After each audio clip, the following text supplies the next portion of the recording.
Praise the Lord. Good evening, my brothers and sisters again, and welcome to another Thursday evening of Bible study. So we're going to jump right in, and I'm going to begin recapping what we started last week. We were wrapping up God's true nature. And I want to just summarize that by saying this. That scriptures reveal to us in 1 John 4:8 that God is love. Love is God's real nature. He doesn't just have love or operate in love. God is love. Love is God's true nature. Amen. So we begin by looking at God loves, how much God loves us. We can, just for your note taking, you could just put God loves us. Amen. We're going to look at God loves us. Then we're going to look at the God kind of love. Then we're going to look at a new commandment. So all these are different topics pertaining to love we're going to look at. Amen. So that we get a better understanding of God's love, God's true nature and character. So last Thursday, we looked at John chapter 3 and verse 16. And it says, "For God so loved the world that he gave his only begotten Son, that whosoever believeth in him should not perish, but have everlasting life." Now, it's the love of God revealed through mercy and truth that Jesus bought, that purged us from our sins. We also looked at 2 Corinthians chapter 5 and verse 19, and it says, "To wit, that God was in Christ reconciling the world unto himself, not imputing their trespasses unto them, and had committed unto us the word of reconciliation." Now, the word reconciled simply means to bring into agreement or to make the same. Another translation is restoration to divine favor. Right? Restoration to divine favor. Right? I also want us to look at the Greek word translated imputing is an accounting term. This meaning is it's someone holding or charging something to your account. Amen. Our Father didn't send his Son to collect our debt, but to pay our debt. He didn't send him to collect our debt, but to pay our debt. Right? What a loving God we serve. He's awesome. Then we begin to look at Romans chapter 5 and verse 8. And it says, "But God commanded his love towards us, in that while we were yet sinners, Christ died for us." But God commended his love towards us, in that while we were yet sinners, Christ died for us. Now, when did God commended his love towards us? Anybody? When did God commended his love towards us?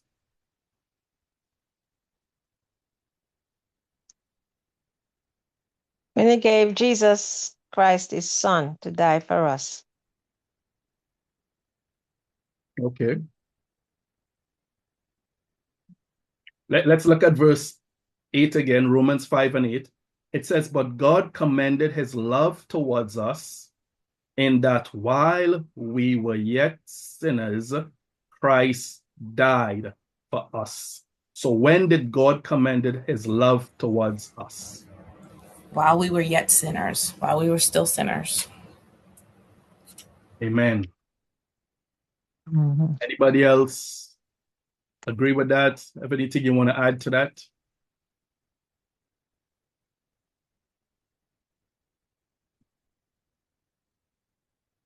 Anybody else agree with that? Yes.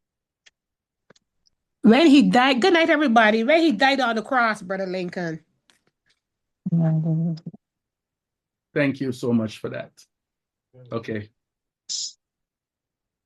Are you looking at Romans chapter 5 and verse 8? We all looking at it, right? So this verse is saying, while we were yet sinners, Christ died for us. Now, this is very important to understanding God's love.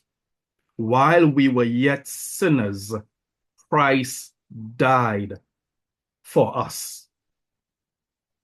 He didn't wait till we get good and then send his son. No, while we were yet sinners, Christ died for us. Therefore, God's love isn't conditional on our goodness.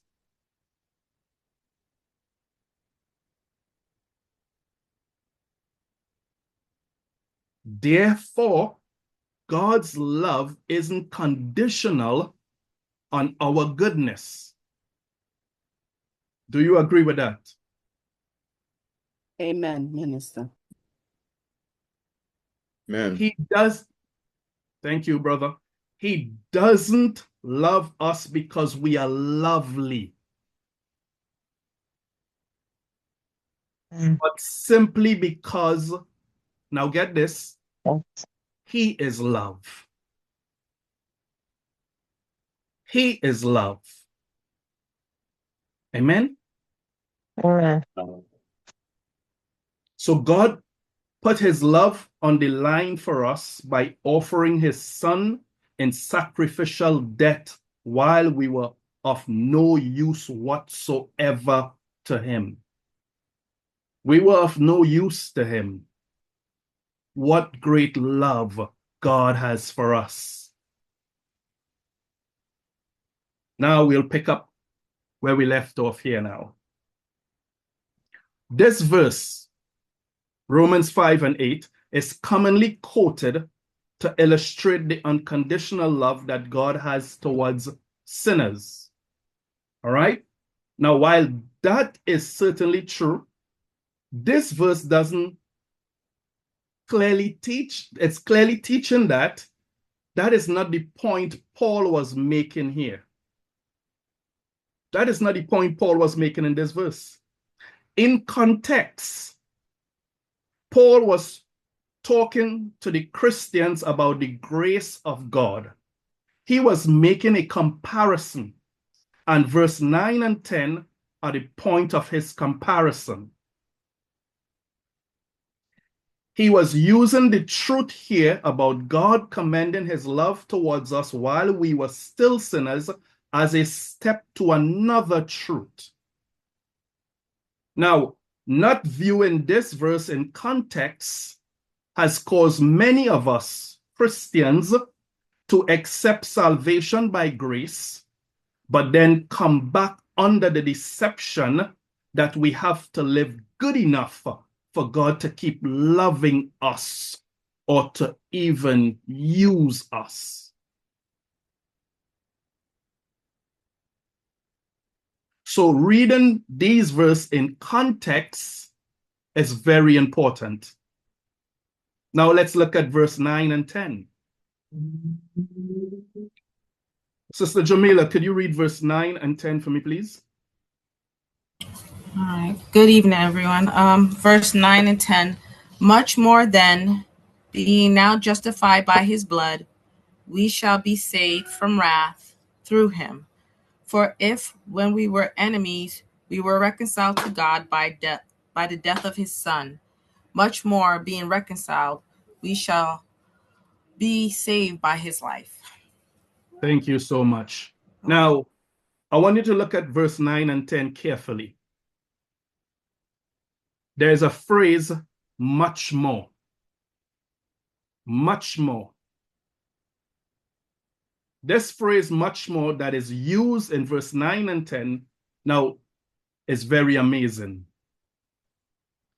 What Paul is saying, that once we are justified by grace through faith, God loves us much more.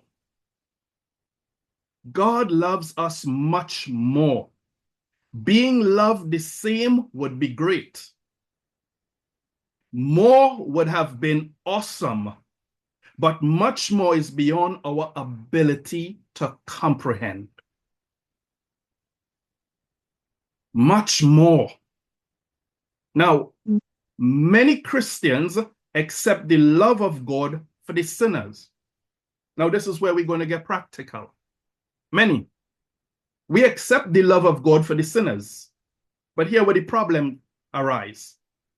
Many extend love towards the drunks or adulterers or the drug pushers as long as they are lost.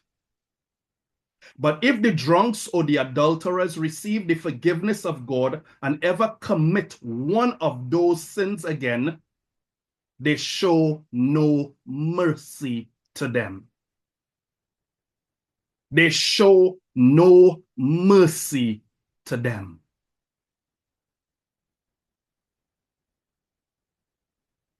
No mercy. We start condemning. We start judging. But that is not what God's word reveals to us. That is not what God's word reveals to us. What does 2 Corinthians 5:19 says? Anybody want to read 2 Corinthians 5:19?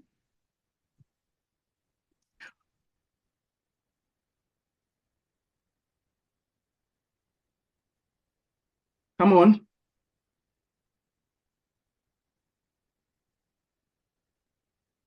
I'll read it, brother. Go ahead, my brother. To wit, that God was in Christ, reconciling the world unto himself, not imputing their trespasses unto them, and hath committed unto us the word of reconciliation. So I want you to notice something there. God gave us the same ministry of reconciling others to him.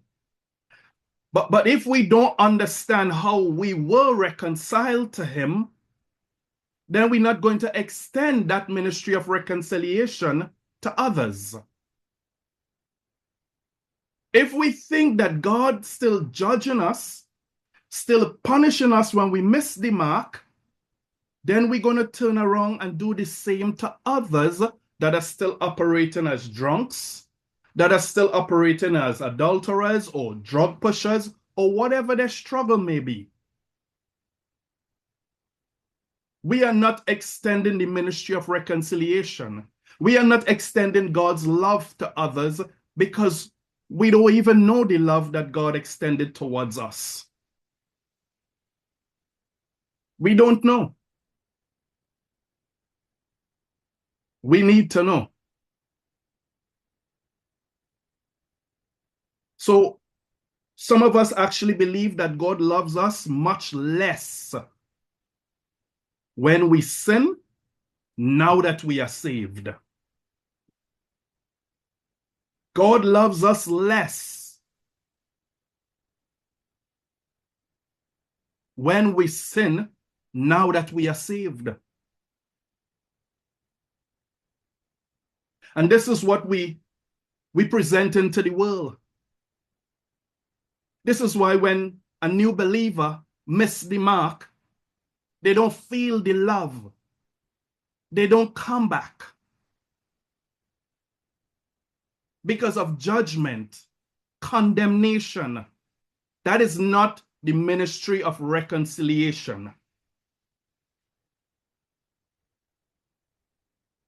It's because of God's love, he wasn't imputing sin unto us. It's because of his love, he extended mercy. Because of his love, he extended mercy. And he gave us the same ministry of reconciliation, but it has to be operated in love. It has to be operated in love. There's no other way. Amen. So now that we are saved, we think that we got by with some of these things before we were saved, but now we have to be holy or else. Brothers and sisters, God loves us much more now than he did before our salvation. And before our salvation, he loved us so much that he died for us. He loves us even more now. He loves us even more now. Now, does this mean that living holy, a holy life, is not necessary? Does this mean that not living a holy life, it's not necessary to live a holy life? Anybody? No, it does not mean that. Why we cannot live anyhow? We Because want. we're supposed to be living Christ-like.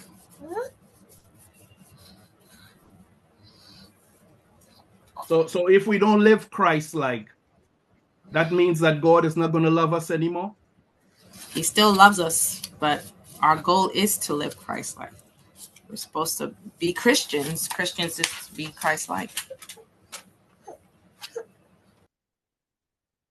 Amen. Anybody else agree with that? Yes. Amen. So it means that our own holiness is not a requirement for God to love us.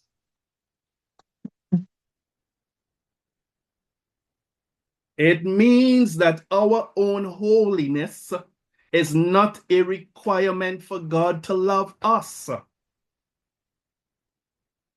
With a revelation of this love, it breaks us free from a performance-based love.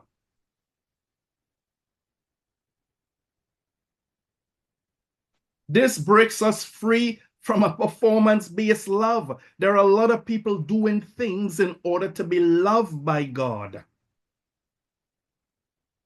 And we keep competing to earn his love, to earn his favor. No. When did he love us? While we were yet sinners. Much more now. Being justified, being reconciled, much more now.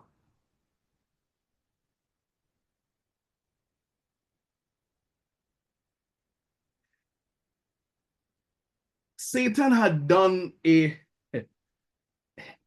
Satan don't want us to get, the body of Christ to get a revelation of God's love for them. He don't. And one of the most subtle and deadly ways is that he has deceived us into thinking that God's love for us is tied to our performance. There's a lot of us that still think that God's love for us is still tied to our performance. If you dress right, everything is going to be right. If you look right, everything is going to be right. Brothers and sisters, that is a worldly, a secular mindset. That is not how the kingdom of God works. That's a secular mindset. We have to perform on our jobs. We have to perform to be promoted in the secular world. We have to perform. All our lives we have been performing.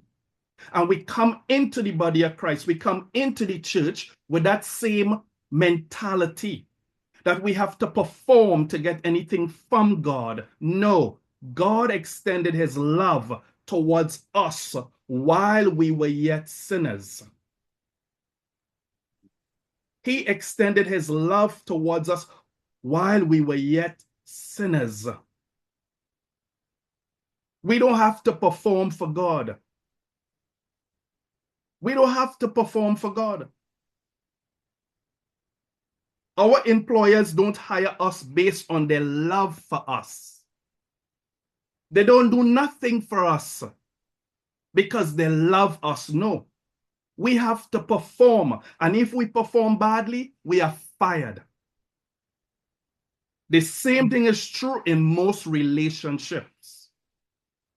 Oh. The same thing is true in most relationships. We still performing to earn people favor. God is not that way. Amen. God is not like that. And before we can extend God's love to others, we need to know the love that God extended to us so that we can rightly share it with others. We would want people to perform to earn our love. No, no, no, no, no, no, no. We didn't have to perform to earn God's love and favor. We didn't have to perform.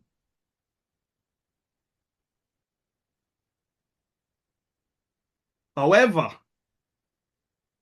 there's nearly too good to be true news of God's gospel is that we don't get what we deserve. We get mercy. God extended his love towards us. In Romans 8, it says, nothing can separate us from the love of God. Nothing can separate us from the love of God. Now, this is very, very, very important. Nothing can separate us from the love of God. Before I move on, any questions?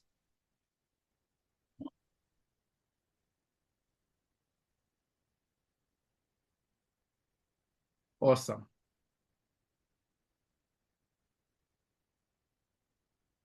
We all fail to be as holy as we want to be. We all fail. We're going to fail. We're going to fall. We have to get up. We're going to keep falling. God knew that.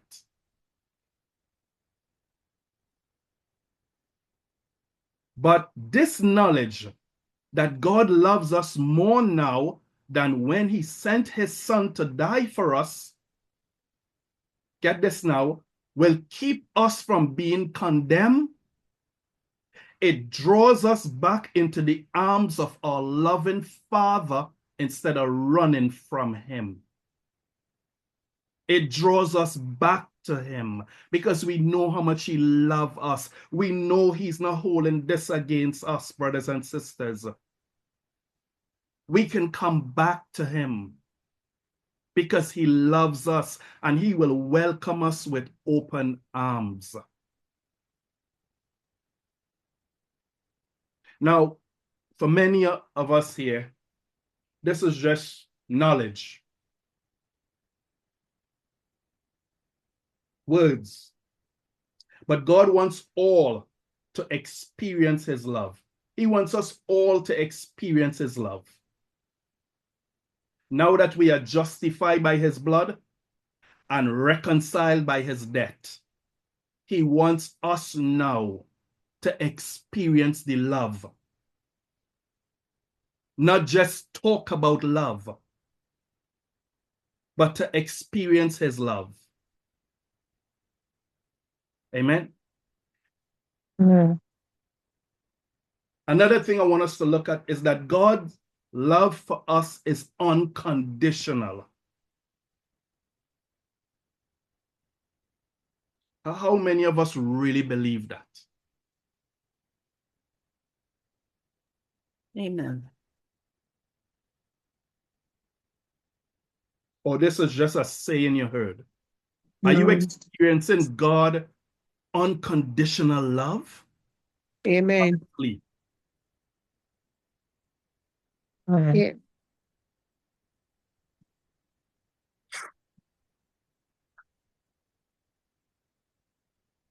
God's love is unconditional.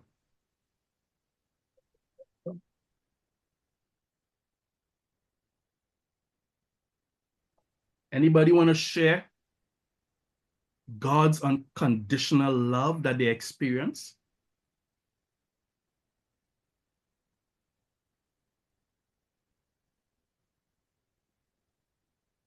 Really? He loves us in spite of what we do and who we are, Minister Lincoln. Right. He loves the murderer. He just doesn't love what they do. But he loves us. He loves us. Thank you, Minister Carol. Anybody else? Yes, God's love for us is unconditional.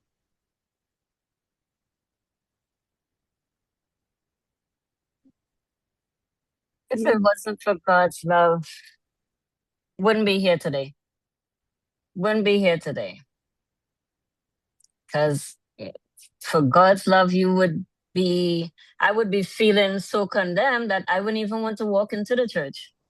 I wouldn't want to, because I would think that I am not worthy enough. So because I know that his love is unconditional no matter what I do, not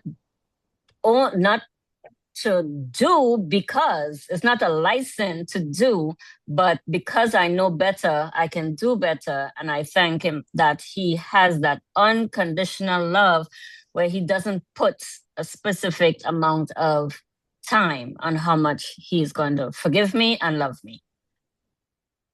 Amen. And another thing, Minister Lincoln, he loves us before we even loved him, right? He loved us before we even, accepted him as Lord and Savior over our life, right? And he didn't hold it against us. He still loved us.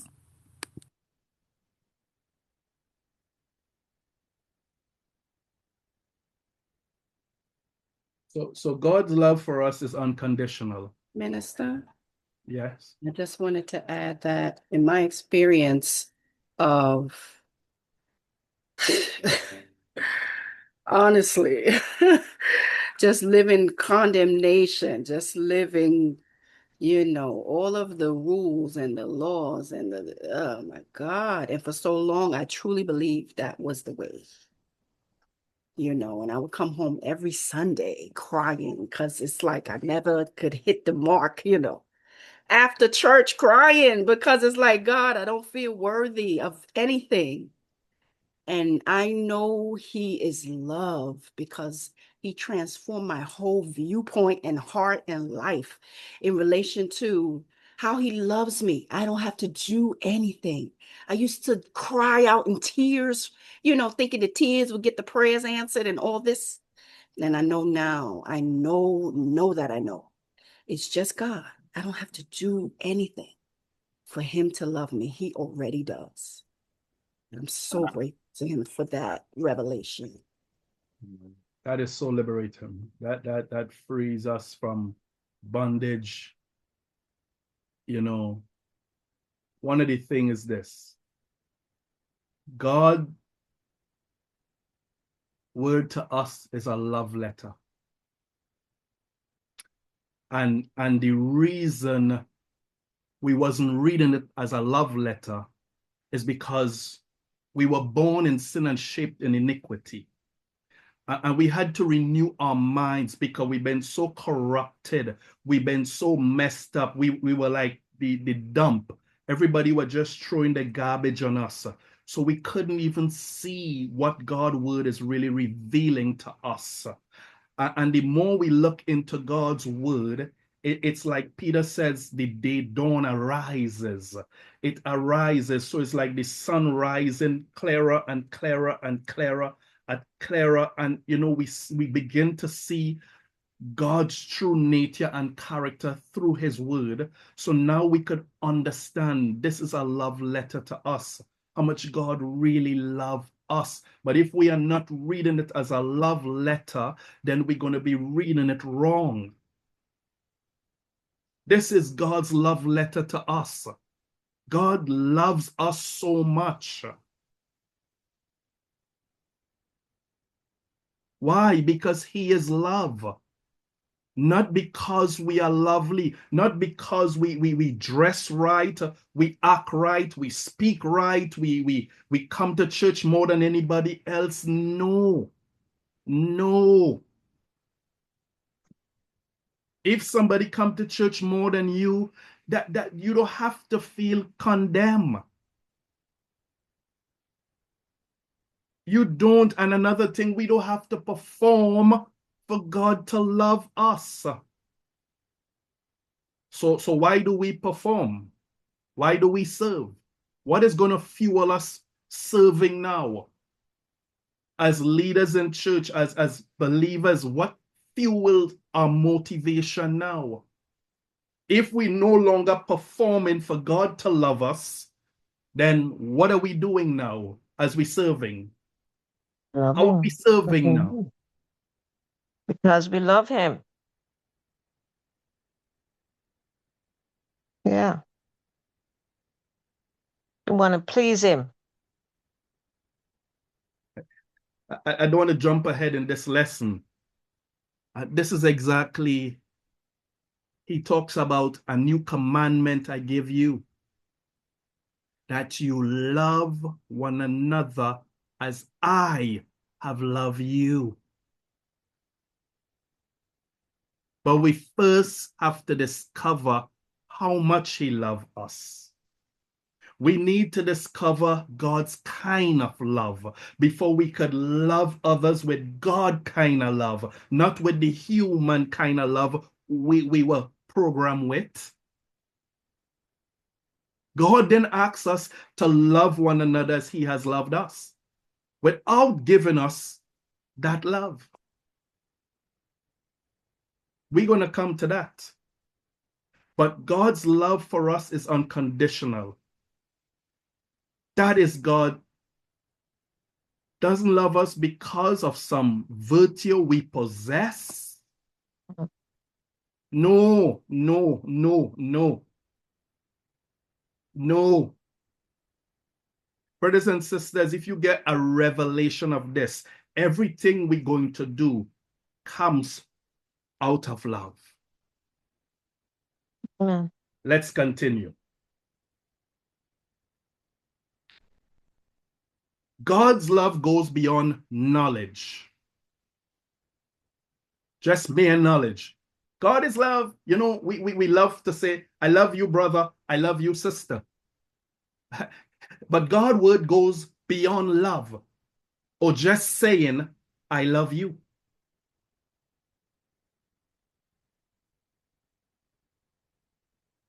There is more than just a superficial knowledge that God loves us. In Ephesians chapter 3, Paul prayed that the Ephesians would get a greater revelation of God's love for them. He said, verse 15 and 16, for this cause I bow my knees unto the Father of our Lord Jesus Christ, of whom the whole family in heaven and earth is named. Verse 17, that Christ may dwell in your hearts by faith, that ye being rooted and grounded in love, being rooted and grounded in love. I want to repeat that again. Being rooted and grounded in love. Now, before I start opening up this verse, anybody want to share with me, when you read this verse, what are you getting from it? Anybody?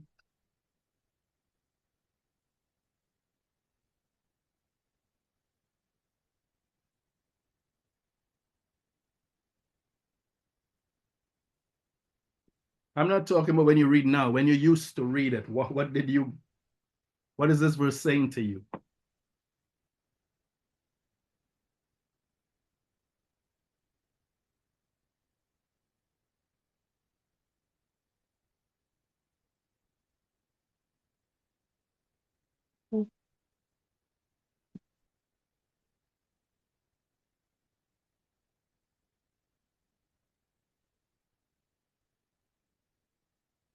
Nobody? All right. So Paul wasn't describing just a casual acquaintance with God's love. No, he wasn't doing that. He was speaking of an intimate understanding and experiential knowledge of the depths of God's love. Now listen to this. Just as a tree's root provided with stability. Because I don't know what his problem is. Just as a tree's root provide it with stability and nourishment, so also our revelation of God's love is the foundation on which everything else we receive from God or do is built on.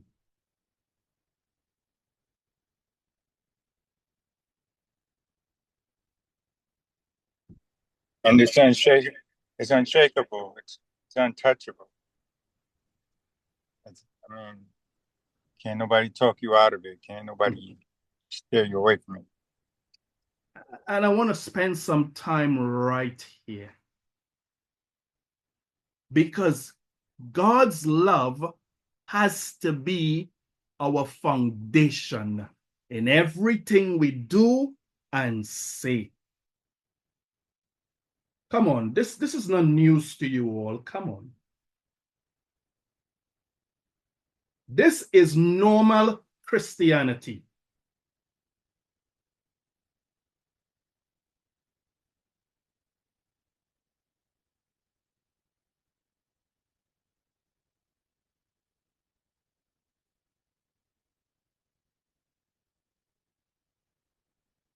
God is love. All right, everybody agree God is love.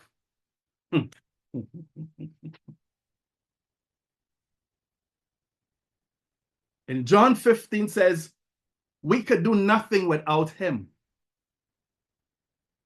We can do nothing without him. I say God is love.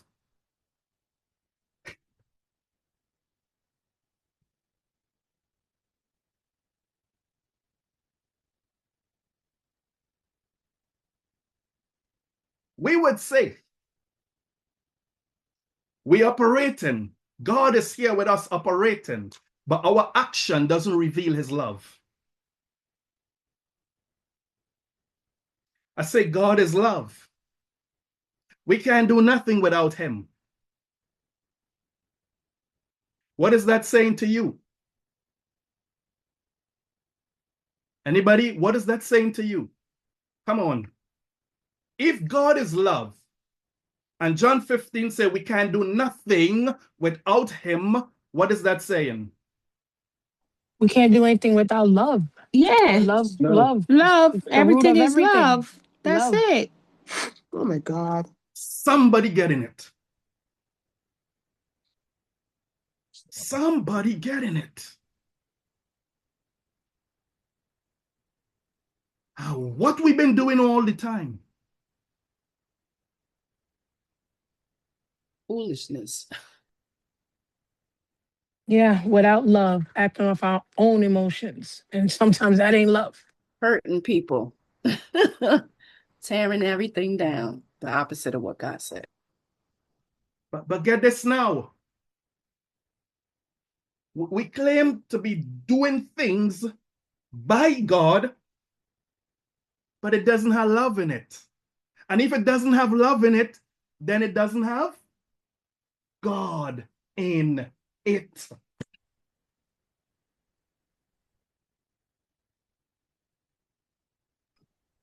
And you know, Brother Lincoln is so crazy. Minister Lincoln is so crazy because sometimes we do things, like you said, in the name of God. Like, you know, I'm going to chastise this person. I'm going to say this in the name of love, in the name of God.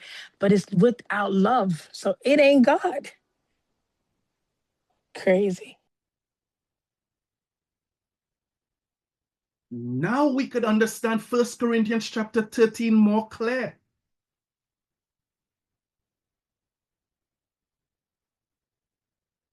Let's look at 1 Corinthians chapter 13.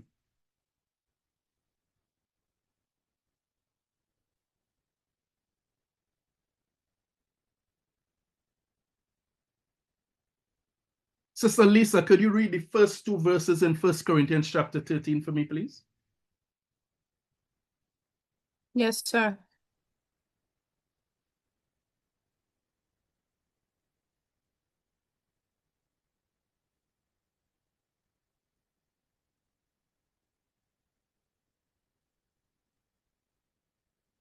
Though I speak with the tongues of men and of angels, and have not charity, I have become a sounding brass or a tinkling cymbal. And though I have the gift of prophecy and understand all mysteries and all knowledge, and though I have all faith, so that I could remove mountains and have not charity, I am nothing. Charity is God's kind of love. When we look at the word charity, it's a love that expresses itself through actions. We can do so many things. We had been, listen to me, I'm guilty of this too. Before I got this revelation, I was serving in church, and I was, when anything was asked of me, I used to be like, why you keep asking me? Ask somebody else. I would go and do it because I don't want to be obedient to my leaders, but it wasn't done in love. And I never reaped the benefits of God's blessings because I wasn't serving in love. When I got this revelation, everything I was doing now was from love, not for God to love me, but because God had accepted me in the beloved. I knew how much he loved me now. And we could do so many things, brothers and sisters, but it's not motivated by love. And if it's not motivated by love, it profits us nothing.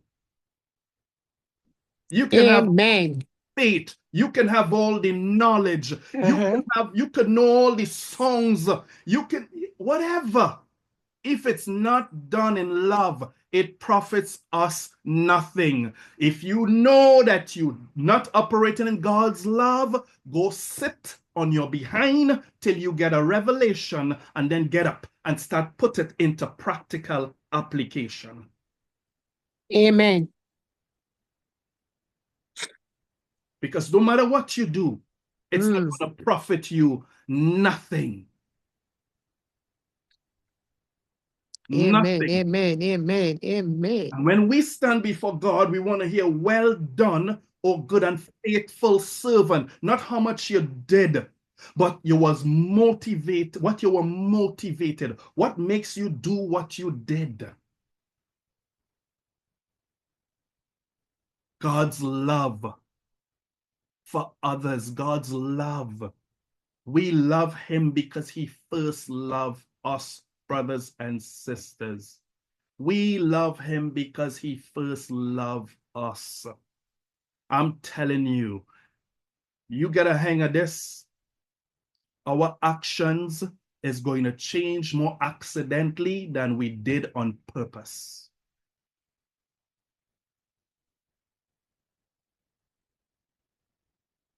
It's going to change everything we do. We're going to serve because we get to serve. You know, one of the things that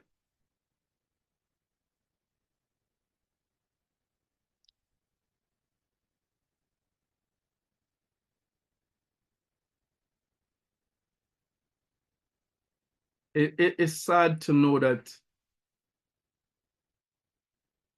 for years we've been going through the motion of just being in church, just going through the motion, and I don't want to be there. I don't want to be there, but I'll just show up because I just want to show up because I just want to show up. And this is what I'm saying. If anytime you feel like that, it's like where giving is also concerned. It says, give as you purpose in your heart. If you don't feel to give, then don't give. Don't give. We cannot give with two minds. We cannot serve with two minds. And then we cannot love people conditionally. We serve a God that loves us unconditionally, and he gives us the grace and the ability to love others unconditionally also. But we need a revelation of this love.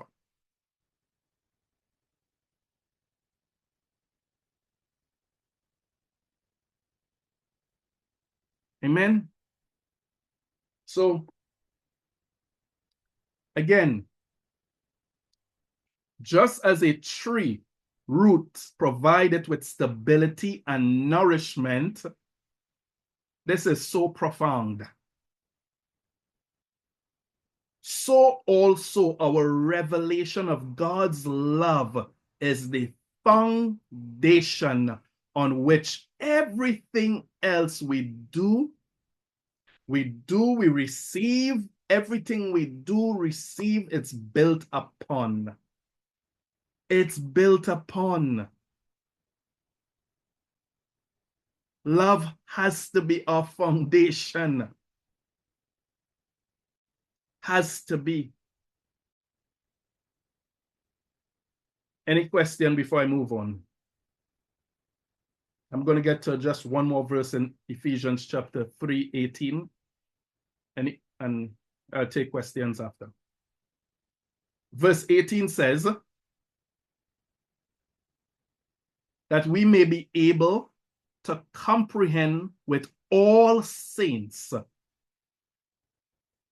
what is the breadth and the length and the depth and the height, and to know the love of Christ which passeth knowledge, that ye may be filled with all the fullness of God. This is a mouthful. That we may be filled with all the fullness of God. You know, I remember when Arian was like, from a baby, he had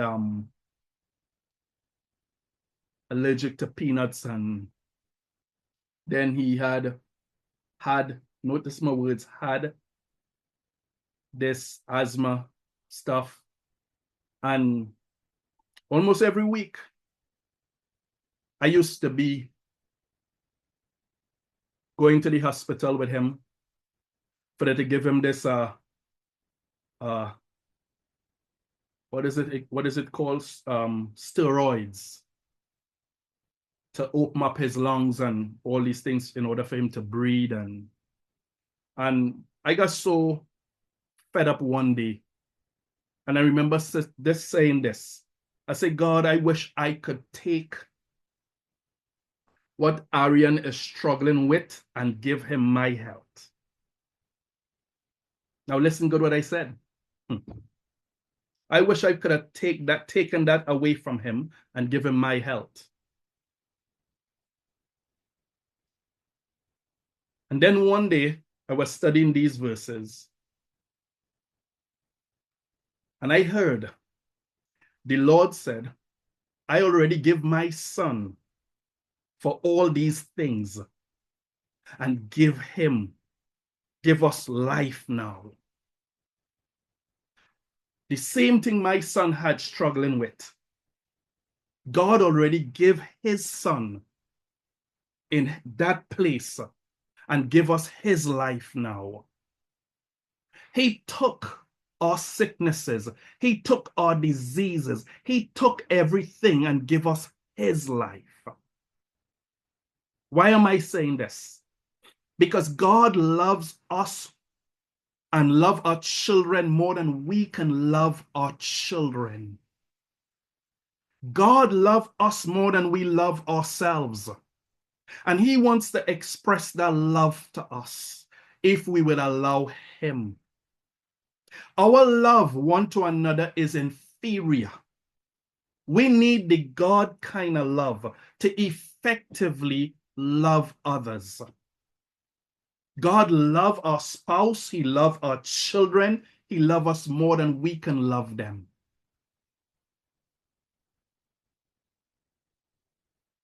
He already took every disease, every sickness, every problems that our children or us is going to go through and give us his life. And we need to get a hang of that. We really need to get a hang of that.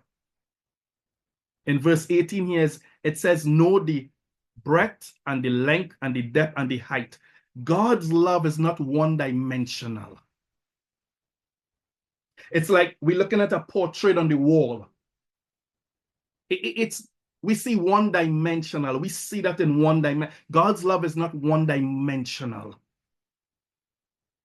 God's love is breadth, length, depth, and height. And we need to continue to discover the breadth, the length, the depth, and the height. And as we grow deeper in this love, verse 19 says we'll be filled with the fullness of God. We'll be filled with the fullness of God. I'll break these verses down next Thursday. But something for you to really consider. We need to be rooted in God's love. God's love has to become our foundation. Everything else we're building on, it's going to fall apart if love is not the foundation. Amen? So I would stop here this evening. Praise the Lord.